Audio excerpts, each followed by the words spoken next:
कल cardiac cycle पढ़ रहे थे, ठीक है। हमने बोला था कि ओवरऑल कार्डियक साइकिल को हम 3 पॉइंट्स के अंदर में डिवाइड करते हैं, ठीक। आपके सिलेबस के अकॉर्डिंगली इस लेवल पे 3 पॉइंट्स के अंदर में कार्डियक साइकिल है, अदरवाइज बोला कि उसमें 7-8 फेज होते हैं, ठीक है। सबसे पहला था एट्रियल सिस्टोल, उसके बाद में था वेंट्रिकुलर सिस्टोल और उसके बाद में था कंप्लीट कार्डियक डायस्टोल, बराबर।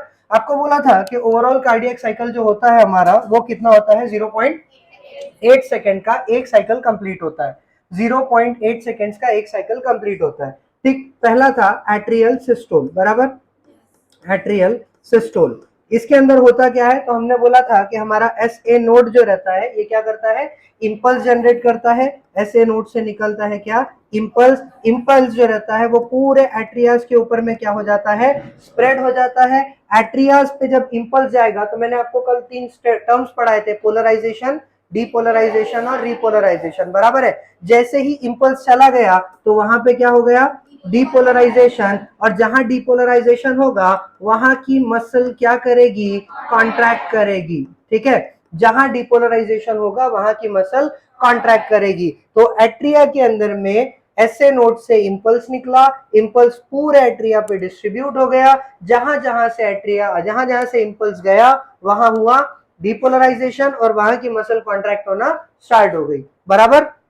फिर ये जो इंपल्स था ये जाकर जमा हो गया कहां पे, एवी नोड के ऊपर में, और हमने बोला था कि एवी नोड जो रहता है ये इंपल्स को for a fraction of second क्या करेगा, होल्ड करके रखेगा, ठीक है। मीनवाइल ये हो रहा है कि एट्रियास कॉन्ट्रैक्ट होना स्टार्ट हो चुके हैं, तो ब्लड एट्रिया से निकल के कहां जाएगा, वेंट्रिकल में जाएगा। यहां हमने 2 बातें पढ़ी थी कि इससे पहले कि एट्रिया कॉन्ट्रैक्ट होता, ब्लड का वेंट्रिकल में जाना ऑटोमेटिकली स्टार्ट हो चुका होता है, बराबर है। क्योंकि जितना जब ब्लड एट्रियाज में भर जाता है तो वो आपके वॉल्व्स के ऊपर में प्रेशर आता है, वॉल्व्स ओपन हो जाते हैं और ब्लड का मूवमेंट जो है वो स्टार्ट हो जाता है, यानी एट्रिया से वेंट्रिकल में ब्लड जाना स्टार्ट हो जाता है, ठीक है। उसके बाद में फिर ये प्रोसेस होता है और फाइनली आखिरी का जो भी बचा हुआ 20-30% ब्लड है वो एट्रियल कॉन्ट्रैक्शन की वजह से कहां जाता है, वेंट्रिकल में जाता है। क्लियर है बात। बट मैंने आपको ये बोला था कि जब आप लिखेंगे या जब आप ये लेवल पे पढ़ेंगे तो हम सीधा सीधा ये बोलेंगे कि एट्रिया कॉन्ट्रैक्ट होता है और ब्लड वेंट्रिकल में जाता है। ये बात क्लियर है, ठीक है। तो एट्रिया कॉन्ट्रैक्ट हुआ, ब्लड जो है वो वेंट्रिकल्स में चला गया और इस पूरे प्रोसेस को टाइम लग गया कितना, 0.1 सेकेंड। तो हमने बोला कि एट्रियल सिस्टोल चला कितनी देर, 0.1 सेकेंड, बराबर है। इसके बाद में अब जो ब्लड है वो पहुंच गया है कहां पे, वेंट्रिकल के अंदर में, ठीक है। तो चालू होगा वेंट्रिकुलर सिस्टोल। क्या होगा, तो हमने बोला था सर अब वो एवी नोड जो रहेगा वो इंपल्स क्या करेगा, आगे बढ़ाएगा, वो एवी नोड से इंपल्स निकलेगा और जाएगा कहां पे, एवी बंडल के ऊपर में, राइट और लेफ्ट एवी बंडल से होते हुए वो कहां जाएगा, परकिंजे फाइबर पे जाएगा, और परकिंजे फाइबर से वो गया, इसका मतलब वो पूरे वेंट्रिकल के ऊपर में क्या हो गया, डिस्ट्रीब्यूट हो गया, बराबर है। तो अब पूरे वेंट्रिकल में क्या हुआ, डीपोलराइजेशन हुआ, और अब पूरे वेंट्रिकल में क्या होगा, सिस्टोल होगा, यानी मसल क्या होगी, कॉन्ट्रैक्ट होगी। यहां मैंने आपको बोला था कि धीरे धीरे करके क्या हो रहा है, ब्लड का लेवल वेंट्रिकल में ऊपर जा रहा है, समझे। धीरे धीरे करके क्या हो रहा है, ब्लड का लेवल वेंट्रिकल में ऊपर जा रहा है। तो अब अचानक से होगा ये कि बड़ी स्पीड से आपके ट्राइकोस्पिड और बाइकोस्पिड वॉल्व जो है वो क्या हो जाएंगे, बंद हो जाएंगे, ठीक है। ध्यान से समझिए, वेंट्रिकुलर सिस्टोल चालू हुआ तो स्पीड से क्या होगा, आपके बाइकोस्पिड और ट्राइकोस्पिड वॉल्व क्या हो जाएंगे, बंद हो जाएंगे, ताकि आपका ब्लड वापस से कहां ना चला जाए, एट्रियाज में वापस ना चला जाए, ठीक है। वेंट्रिकल में ब्लड भरा था, धीरे धीरे ये ऊपर जा रहा था, अचानक से हुआ ये कि ट्राइकोस्पिड और बाइकोस्पिड क्या हो गया, बंद हो गया। जब वो बंद हुआ तो साउंड आया, इसको बोलते हैं S1 साउंड, या ये है फर्स्ट हार्ट साउंड, इसको बोला जाता है क्या, लब साउंड, ठीक। मैंने बोला था इसकी वॉइस जो रहेगी वो कैसी रहेगी, कल आपने देखा था लब, क्या ड्यूरेशन और उसका वो बताया था ना कल आपको, ठीक है। आगे देखते हैं, मैंने आपको 2 साउंड बताया था, एक लब और एक डब, दोनों के अंदर में डिफरेंस था, एक की वॉइस ज्यादा थी बट ड्यूरेशन कम, और एक जिसका ड्यूरेशन ज्यादा बट आवाज कम। पहला जो साउंड होता है लब, यहां तक याद है कि इसका वॉइस कम है बट ड्यूरेशन ज्यादा है। दूसरा जो साउंड आएगा उसका वॉइस ज्यादा है, पिच ज्यादा है बट ड्यूरेशन कम है, शार्प होता है। ठीक है, यहां तक क्लियर है। अब वेंट्रिकल कॉन्ट्रैक्ट हो रहा है, ब्लड जा रहा है, अचानक से वॉल्व बंद हो गए, वॉल्व बंद हो गए तो आवाज आया लब। ठीक है, अब क्योंकि हर तरफ से जगह पैक हो गई तो अब वेंट्रिकल से जाने के लिए सिर्फ एक ही जगह है, राइट वेंट्रिकल से जाने के लिए है पल्मोनरी एओर्टा और लेफ्ट वेंट्रिकल से निकलने के लिए है क्या, सिस्टेमिक एओर्टा। तो जैसे ही वेंट्रिकल कॉन्ट्रैक्ट होता है, राइट वेंट्रिकल से ब्लड जाता है पल्मोनरी एओर्टा में और लेफ्ट वेंट्रिकल से ब्लड जाता है कहाँ, सिस्टेमिक एओर्टा में। इस समय दोनों सेमिलूनर वॉल्व जो होते हैं वो क्या हो जाते हैं, ओपन हो जाते हैं। ठीक है, और प्रोसेस कौन सा चल रहा है, वेंट्रिक्यूलर सिस्टोल। समझे? तो वेंट्रिक्यूलर सिस्टोल की अगर आप बात करेंगे तो इस समय ये जो सेमीलूनर वॉल्व है जो आपके एओर्टास के अंदर में, तो सेमीलूनर वॉल्व्स को छोड़ के बाकी सारे वॉल्व्स अभी क्या है, ओपन है। सेमीलूनर सॉरी क्लोज्ड है। ठीक है, अभी आपके सेमीलूनर वॉल्व्स जो है वो ओपन है, बाकी सारे क्लोज्ड है। एक्चुअली ट्राइकस्पिड बाइकस्पिड बंद है और उधर में वो जो यूस्टिकियन वगैरह है वो अब धीरे धीरे खुलेगा क्योंकि अब एट्रिया जो है वो क्या करने लगेगा, रिलैक्स करने लगेगा। क्योंकि हमने कल ही पढ़ा है कि एट्रियल सिस्टोल चलता है सिर्फ 0.1 सेकेंड, उसके बाद में एट्रिया क्या करने लगता है, डायस्टोल। और जैसे ही एट्रियल डायस्टोल चालू हो जाता है तो एट्रिया का स्टार्ट हो जाता है क्या, फिलिंग। और एट्रियल फिलिंग स्टार्ट हो रहा है इसका मतलब यूस्टिकियन वॉल्व भी खुल गया और थिबेशियन वॉल्व भी खुल गया। क्लियर है यहां तक के बाद? इसमें कोई कंफ्यूजन है क्या? ठीक, मीनवाइल आपको एक और चीज बताया था मैंने, वो कॉडी टेंडिनी के बारे में। ठीक है, मैंने बोला कि जब ब्लड इतनी प्रेशर से, भले ही ये ट्राइकस्पिड और बाइकस्पिड बंद हो गया है, ठीक है, बट ब्लड इतना फोर्सफुली जाके इन दोनों वॉल्व से टकराता है ना, कि चांसेस होता है कि वॉल्व जो है वो उल्टी डायरेक्शन में खुल जाए।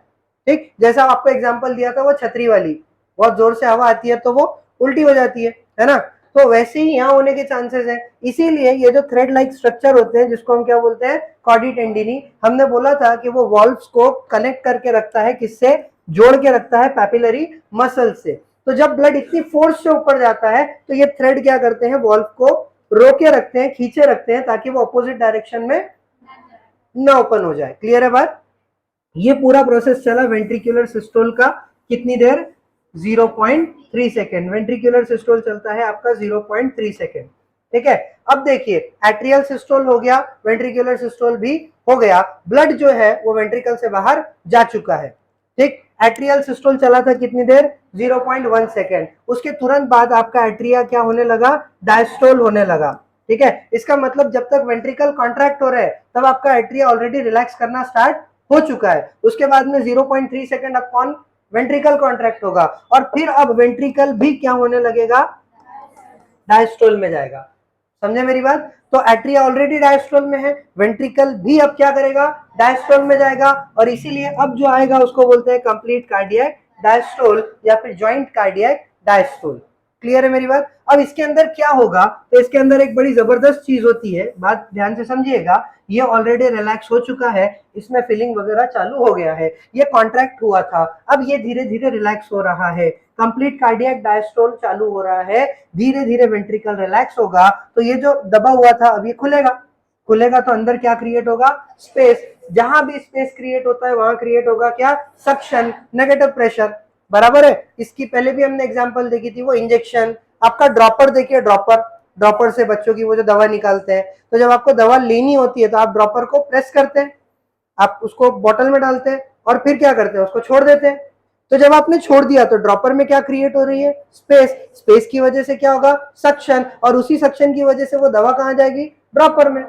समझ में आ रही बात? तो इसी तरह से अब जब आपका वेंट्रिकल स्प्रेड हो रहा है, फैल रहा है अंदर से, तो अंदर क्या क्रिएट हो रही है, स्पेस। स्पेस क्रिएट होगी तो क्या होगा, सक्शन। बट ये सक्शन का असर एट्रिया पे नहीं पड़ेगा क्योंकि ये वॉल्व्स क्या है, क्लोज्ड है। तो सक्शन का असर कहां पड़ेगा, जहां ओपनिंग है, और ओपनिंग अब सिर्फ कहां पर है, एओर्टा में। ठीक है, तो जब राइट एट्रिया में सक्शन क्रिएट होगा तो वो पल्मोनरी एओर्टा से ब्लड खींचने की कोशिश करेगा। इसी तरह जब लेफ्ट वेंट्रिकल में सक्शन क्रिएट होगा तो वो सिस्टेमिक एओर्टा से ब्लड वापस खींचने की कोशिश करेगा। ठीक है, तो फिर क्या होता है, ब्लड पुल बैक होता है। ठीक है, बैक फ्लो ऑफ ब्लड होता है, कहां से, from pulmonary aorta and systemic aorta. समझे ना? उसको रोकना है। मैंने आपको कल ही बोला कि हम बैक फ्लो ऑफ ब्लड को अफोर्ड नहीं कर सकते, क्योंकि अगर ऐसा हुआ तो जितना ब्लड बॉडी को जाना चाहिए था उतना नहीं जाएगा, थोड़ा बहुत तो वापस आ गया ना फिर उस केस में, समझे के बाद? तो बैकफ्लो ऑफ ब्लड नहीं होना चाहिए। अब ये बैकफ्लो ऑफ ब्लड को रोकने के लिए वो जो सेमी लूनर वॉल्व है जो दोनों एओर्टा में होते हैं वो अब क्या होंगे, अचानक से बंद हो जाएंगे। ठीक है, तो सेकेंड टाइम पे कौन से वॉल्व्स बंद होंगे, सेमी लूनर वॉल्व, और सेमी लूनर वॉल्व के बंद होने से फिर क्या होगा, एक साउंड क्रिएट होगा। अब की बार जो साउंड है उसको S2 बोलते हैं या फिर डब साउंड बोलते हैं। क्या बोलते हैं, डब। ये है सेकंड हार्ट साउंड। ठीक, तो एक हार्ट बीट में कितने साउंड आते हैं, 2, लब डब। ठीक, जिसमें से पहला साउंड कब आया, वेंट्रिकुलर सिस्टोल में, और दूसरा कब आया, कंप्लीट कार्डियक डायस्टोल में। एट्रियल सिस्टोल में कोई साउंड आता नहीं है। ये बात क्लियर है, हाँ या ना? ठीक है, अब फिर इसके बाद में आपको वो एक कैलकुलेशन वाला पार्ट मैंने आपको बता दिया था। ठीक है, ये हो गया आपका कंप्लीट कार्डियक डायस्टोल। ये कितनी देर चलेगा बताइए, ये चलता है 0.4 सेकेंड, बराबर है। मैंने आपको कल बोला था कि 0.8 सेकेंड की साइकिल है, मतलब 0.8 सेकेंड एट्रिया को भी मिला और 0.8 सेकेंड वेंट्रिकल को भी मिला, याद है? जिसमें से एट्रिया क्या करता है, सिस्टोल करता है कितनी देर, एट्रिया सिस्टोल करता है 0.1 और डायस्टोल करता है कितनी देर, ठीक, एक मिनट हो गया। एट्रिया सिस्टोल करता है कितना, 0.1 और डायस्टोल करता है कितना, 0.7। एट्रियल सिस्टोल जो रहेगा,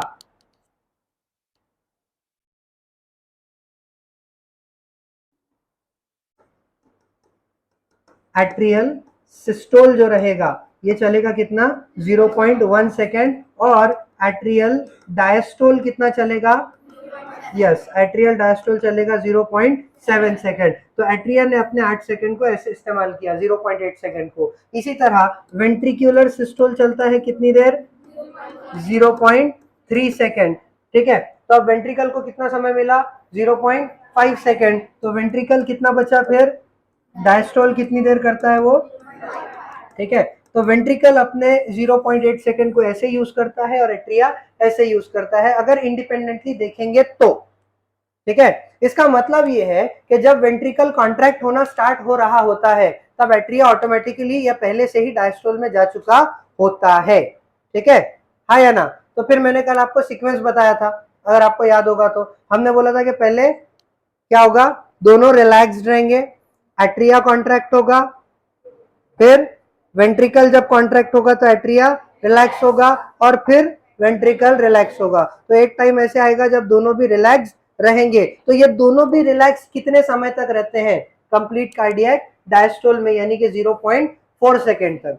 ठीक है, तो अगर आप इंडिविजुअली देखोगे तो हर किसी को इतना इतना टाइम मिला, बट कंबाइंड अगर आप साइकिल देखोगे तो उसमें एट्रियल सिस्टोल चला 0.1, वेंट्रिकुलर सिस्टोल चला 0.3, कितना हो गया 0.4, और कंप्लीट कार्डियक डायस्टोल चला 0.4। इस तरह से 0.8 सेकंड का क्या हो गया, पूरा साइकिल।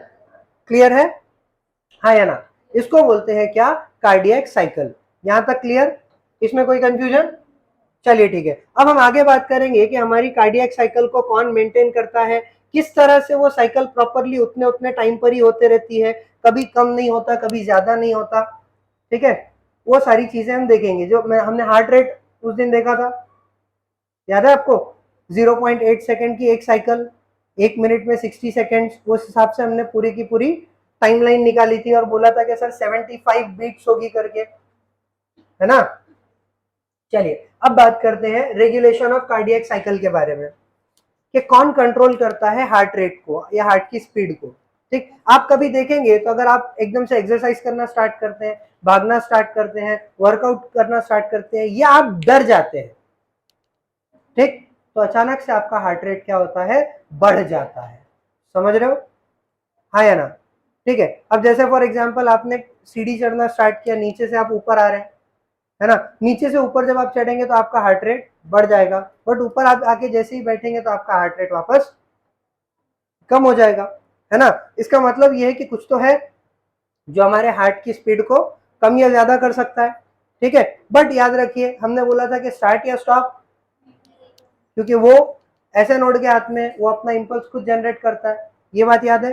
ठीक है, अब बात करेंगे कि हमारा ब्रेन हमारे हार्ट को कैसे रेगुलेट करता है। ध्यान से सुनिए बात, ठीक है? हार्ट की स्पीड बढ़ाना या कम करना किसके पास में है, ब्रेन के हाथ में, ठीक है। कैसा? तो ब्रेन के पास में एक सिस्टम होता है, आपके ब्रेन का एक पार्ट है जिसको मेड्यूला ऑब्लोंगेटा बोलते हैं। क्या बोलते हैं? Medulla oblongata. आपके ब्रेन में एक पार्ट है जिसको मेड्यूला ऑब्लोंगेटा बोलते हैं, मेड्यूला ऑब्लोंगेटा, ठीक है। जब आप न्यूरल कंट्रोल कोऑर्डिनेशन पढ़ेंगे तब वो चीजें पढ़ेंगे। तो ब्रेन के पास में एक पार्ट है, सबसे नीचे वाला पार्ट हाइंड ब्रेन का पार्ट होता है वो, उसको बोलते हैं क्या? Medulla oblongata. मेड्यूला ऑब्लोंगेटा में दो रीजन्स हैं, एक को बोलते हैं इनहिबिटर सेंटर और एक होता है accelerator centre. Cardiac inhibitor centre and cardiac accelerator centre. Inhibitor centre क्या करेगा? एक्टिविटी कम करेगा। एक्सेलरेटर सेंटर क्या करेगा? एक्टिविटी बढ़ाएगा।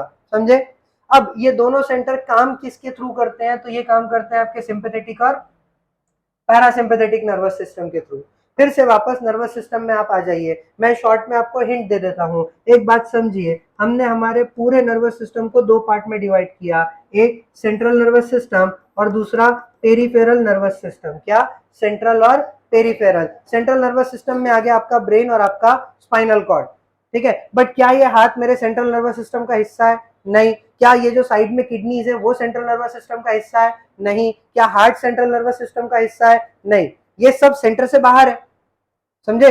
तो लेकिन फिर भी मेरा ब्रेन इन सारी चीजों को कंट्रोल करता है ना। तो वो सारी चीजों को बॉडी के सेंट्रल नर्वस सिस्टम को छोड़ के बाकी की बॉडी के जितने भी पार्ट्स हैं इनको पेरिफेरल पार्ट्स बोलते हैं। क्या बोलते हैं? Peripheral part. तो इन पेरिफेरल पार्ट्स को भी ब्रेन ही कंट्रोल करता है, समझे? तो ब्रेन का वो डिवीजन जो पेरिफेरल एक्टिविटीज को कंट्रोल करता है उसको बोलते हैं क्या? Peripheral nervous system. इतना क्लियर है? पेरिफेरल नर्वस सिस्टम में दो चीजें आती है बेटा, एक होता है सोमैटिक नर्वस सिस्टम। क्या होता है? Somatic nervous system. और एक होता है autonomous nervous system. Somatic nervous system और ऑटोनॉमस नर्वस सिस्टम। अब एक बात समझिए, ठीक है, ये हाथ है मेरा, मैं इसको जब चाहूं तब कॉन्ट्रैक्ट रिलैक्स कर सकता हूं, बट कौन करेगा? ये ब्रेन करेगा ना। अदरवाइज हमने देखा है कि लोग पैरालाइज हो जाते हैं, पैरालाइज हो जाते हैं तो वो अपने हाथ पैर को कंट्रोल नहीं कर पाते। नहीं कर पाते का क्या मतलब है? कि उनका ब्रेन उनके मसल्स को ऑर्डर नहीं दे पा रहा। समझ रहे हो कि मेरी बात? उनका ब्रेन उनकी मसल्स को ऑर्डर नहीं दे पा रहा, या ये बोला जाए कि ब्रेन और मसल के बीच का जो कनेक्शन था वो क्या हो गया? कट हो गया, डैमेज हो गया, बंद हो गया, ठीक है। इसका मतलब ब्रेन अब बॉडी के उस पार्ट से कनेक्टेड नहीं है, इसीलिए मसल मूव नहीं कर पा रहा, ठीक है। ये बात हमने पहले भी पढ़ी है कि जब तक के इंपल्स ना आए मसल कॉन्ट्रैक्ट होता। और जनरली इंपल्स कौन भेजता है? मैसेज कौन भेजता है? ब्रेन। और ब्रेन का मैसेज अगर जा रहा है तो कुछ केबल वेबल होगी ना, कोई कनेक्शन होगा, नेटवर्क होगा, ठीक है। जैसे फॉर एग्जांपल फैन यहाँ है, बटन वहां है, वहां से बटन बंद किया तो इसको करंट आना बंद हो गया। तो क्यों? तो वहां से यहां तक के क्या कनेक्टेड है? केबल। तो उस बोर्ड और फैन के बीच में किसका कनेक्शन है? केबल का। इसी तरह मेरे ब्रेन के, मेरे बॉडी के सब पार्ट्स पे क्या है?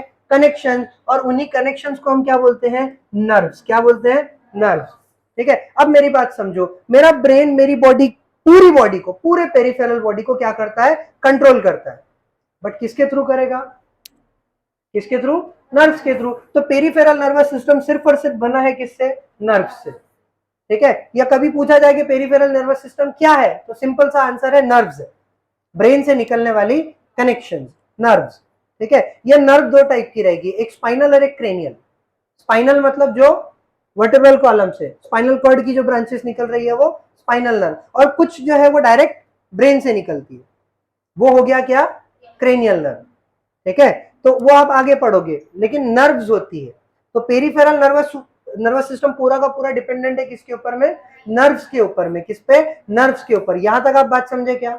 ठीक है। अब देखिए, ये जो एक्टिविटी है ये वॉलंटरी है, ठीक है। तो जितनी भी वॉलंटरी एक्टिविटी है ये मेरा ब्रेन कंट्रोल कर रहा है, और किसके हेल्प से कंट्रोल कर रहा है? तो पेरिफेरल नर्वस सिस्टम का वो डिवीजन जो क्या कंट्रोल करे? वॉलंटरी एक्टिविटी कंट्रोल करे, वॉलंटरी मसल्स को कंट्रोल करे, वो सोमैटिक नर्वस सिस्टम। क्या समझे? यानी अगर मैं अपने हाथ को कॉन्ट्रैक्ट या रिलैक्स कर सकता हूं तो ये क्या है? Peripheral nervous system. But peripheral nervous system का कौन सा डिवीजन है?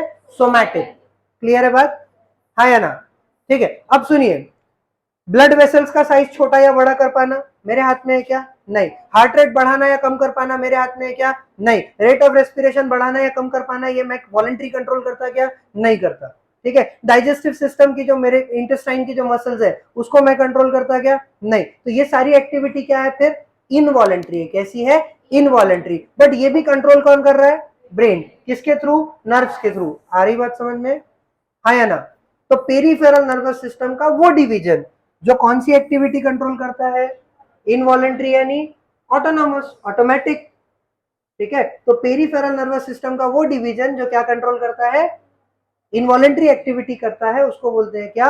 Autonomous nervous system. समझे? क्या बोलते हैं? Autonomous nervous system. इसी ऑटोनॉमस नर्वस सिस्टम के दो डिवीजन है बेटा, एक को बोलते हैं सिंपैथेटिक नर्वस सिस्टम और एक होता है पैरासिम्पैथेटिक। क्या? Parasympathetic nervous system. समझ रहे हो? एक को बोलते हैं क्या? सिंपैथेटिक नर्वस सिस्टम और एक होता है पैरासिम्पैथेटिक नर्वस सिस्टम। क्लियर? हाँ या ना? ठीक है। अब ये कैसे काम करता है मैं सिर्फ हिंट देता हूं, तुम आगे पढ़ोगे उसको न्यूरल कंट्रोल कोऑर्डिनेशन के अंदर में। ठीक है,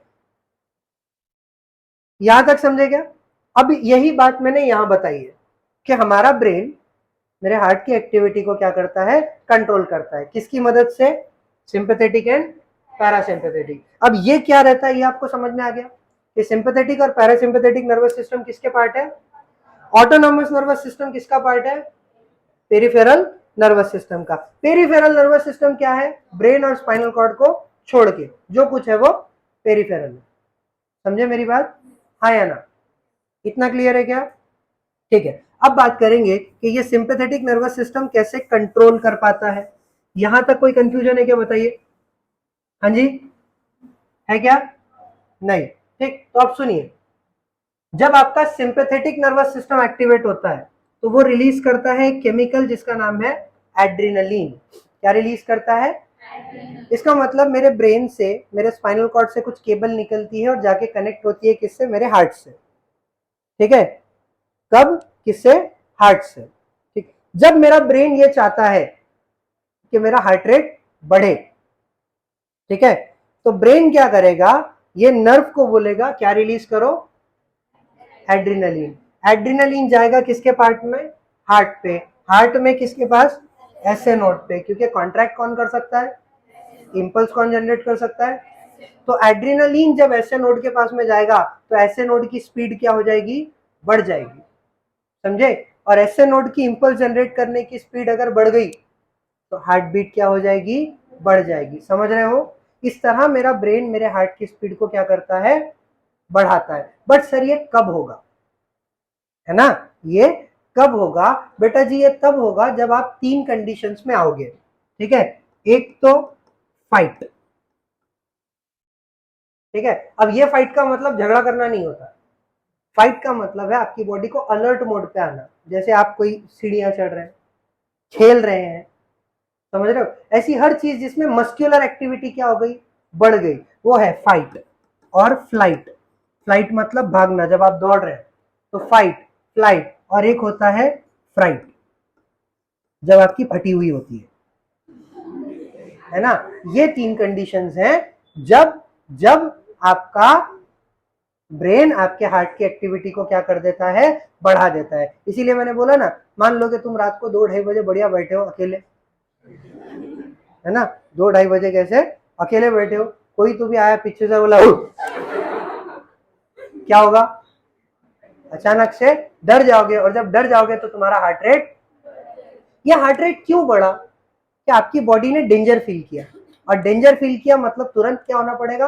अलर्ट। भागने की जरूरत पड़ेगी तो मसल्स को काम करना पड़ेगा। मसल्स को काम करना पड़ेगा तो इंस्टेंट एनर्जी नहीं लगेगी क्या? समझे? और एनर्जी यानी एटीपी बनाने के लिए लगता है ग्लूकोज। ग्लूकोज लाएगा ब्लड, ब्लड को भेजेगा कौन? हार्ट। समझे? इसीलिए हार्ट रेट क्या करना पड़ेगा? बढ़ाना पड़ेगा। फिर एक और चीज देखो, जब हार्ट रेट बढ़ता है तो सांस अपने आप बढ़ती है, रेट ऑफ रेस्पिरेशन। बात फिर उसी से रिलेटेड है, क्योंकि एटीपी सिर्फ ग्लूकोज से बनता क्या? नहीं, उसको साथ में क्या लगता है? ऑक्सीजन। तो जब जब हार्ट रेट बढ़ेगा तब तब रेट ऑफ रेस्पिरेशन भी बढ़ेगा। ठीक है। पर्पस क्या है? आपकी बॉडी को अलर्ट रखने का। समझे? हाँ या ना? तो ये वो कंडीशन है जब आपका हार्ट रेट बढ़ेगा। ठीक है। बट ये वॉलंटरीली हुआ क्या? ये सारा प्रोसेस कैसा हो रहा है? इनवॉलेंट्री हो रहा है ना? समझे क्या? आप नीचे से ऊपर चढ़ना चालू किए, मैंने बोला कि आप जैसे ही 1-2 फ्लोर चढ़ेंगे आपका हार्ट रेट बढ़ जाएगा। क्यों? क्योंकि आपकी बॉडी ने फील किया कि एटीपी की जरूरत ज्यादा है। ज्यादा एटीपी बनाने के लिए ज्यादा ब्लड सप्लाई और ज्यादा ऑक्सीजन सप्लाई लगेगा, है ना। तो फिर आपका सिंपैथेटिक नर्वस सिस्टम एक्टिवेट होगा, एड्रेनलिन भेजेगा हार्ट पे। हार्ट पे जैसे ही एड्रेनलिन गया, हार्ट समझ गया कि भैया स्पीड बढ़ानी है, समझे। तो इस तरह ब्रेन कंट्रोल करता है किसको? हार्ट को। किसके थ्रू? एड्रेनलिन। तो एड्रेनलिन एक केमिकल हो गया, है ना, और वो नर्व से रिलीज हो रहा है, न्यूरॉन से रिलीज हो रहा है, तो इसको बोला जाता है न्यूरोट्रांसमीटर। क्या बोलते हैं? न्यूरोट्रांसमीटर। समझ रहे क्या? न्यूरोट्रांसमीटर। बट एक बड़ी काम की चीज बताता हूं तुमको, ध्यान से समझो। आप सीढ़ियां ऊपर चढ़ लिए, ठीक है, आप यहां आके बैठ गए, क्या फिर भी आपका हार्ट रेट बढ़ा हुआ है क्या? फिर भी आप जोर जोर से सांस ले रहे क्या? है ना? या धीरे धीरे धीरे करके वो नॉर्मलाइज हो जाता है, नॉर्मलाइज हो जाता ना। क्यों? क्योंकि अब मस्कुलर एक्टिविटी कम हो गई, एटीपी का रिक्वायरमेंट, तो ब्लड का सप्लाई भी। समझ में आ रही बात? इसके लिए हार्ट की एक्टिविटी को क्या करना पड़ेगा? ठीक है, कम करने के लिए किसको तो भी हार्ट पे जाके बोलना पड़ेगा ना, ऐसे नोड पे। ठीक है, जैसे एक्टिविटी बढ़ाने के लिए कौन आया था?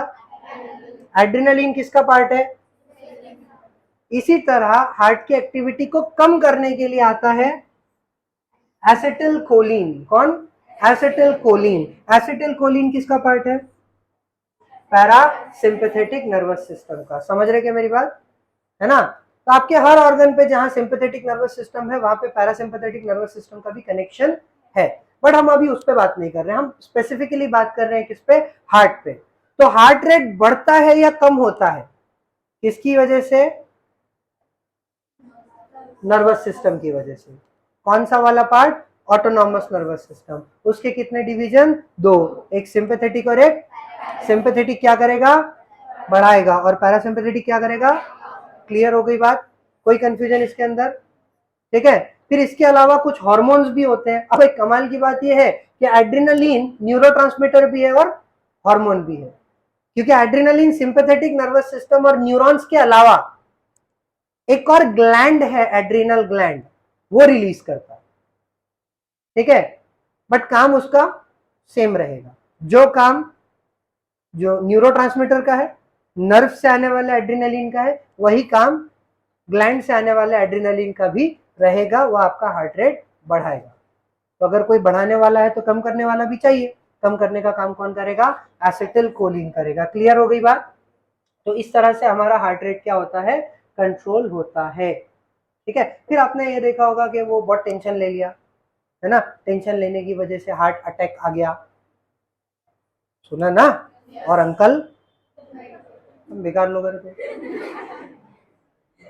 अंकल दवाखाना गए, निकल गए, बहुत ही गड़बड़ है तुमको निकालने की, है ना। अंकल दवाखाना गए, अंकल को एडमिट करना पड़ा, वहां से वो निकल लिए। समझे क्या बात? ठीक है, इसका मतलब आपकी इमोशंस का भी इफेक्ट पड़ता है, समझ रहे हो। बट वो भी फिर आएगा आपके नर्वस सिस्टम के थ्रू ही होगा। क्लियर है क्या बात? तो आपका, मैंने इससे पहले जब हमने स्टार्ट किया था तब हमने ये बात बोला था कि हमारा ब्रेन हमारे हार्ट की एक्टिविटी को इंक्रीज या डिक्रीज कर सकता है, बट ये स्टार्ट या स्टॉप, है ना, क्योंकि वो काम तो ऐसे नोड के हाथ में है। जिस दिन ऐसे नोड ने बोल दिया कि नहीं, अब मैं इम्पल्स भेजता नहीं, है ना, तो किसका पप्पा भी आके हार्ट को स्टार्ट। समझ में आ रही बात? कोई कंफ्यूजन है इसके अंदर? इसीलिए जब लोगों का ऐसे नोड काम नहीं करता तो एक आर्टिफिशियल मशीन ऐड की जाती है, उसको बोलते हैं pacemaker, artificial pacemaker. ठीक है, वो ऑटोमेटिकली वो सेट होता है कि एवरी 0.8 सेकंड के बाद में इम्पल्स भेजते रहने, तो हार्ट काम करता रहता है। क्लियर है बात? और भी बहुत सारी डिटेल चीजें आती है, बट अभी हमको वहां नहीं जाना है। इतना क्लियर है क्या आपको? यहां तक कोई कंफ्यूजन है क्या? तो ये हो गया भाई साहब आपका हार्ट, कार्डियक साइकिल, ठीक है, और इवन हार्ट रेट का कंट्रोल या रेगुलेशन। यहां तक क्लियर है? चलिए अब आगे बात करते हैं